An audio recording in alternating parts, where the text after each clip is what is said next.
yoyinki boy badavlat bo'lib ketgandan keyin, cho'ntagida puli ko'payib ketgandan keyin, zo'r mashinalarni minib, uyini qasr qilib qurib bergandan keyin sabr to'g'risida, kambag'allik fazilati haqida hamma ham gapiraveradi, hamma ham dars o'taveradi.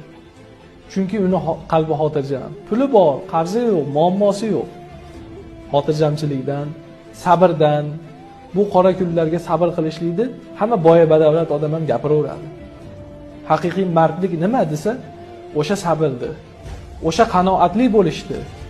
Boriga shukr qilib, yo'g'iga sabr qilishlikni kambag'al odam, o'sha boshiga musibat tushib turgan, o'sha cho'ntagida puli yo'q odamlar, o'shanaqangi qimmatbaho mashinasi yo'q odamlar aytsagina maqsadga muvofiq bo'ladi. Ana o'shanda haqiqiy qolipga urgan bo'ladi.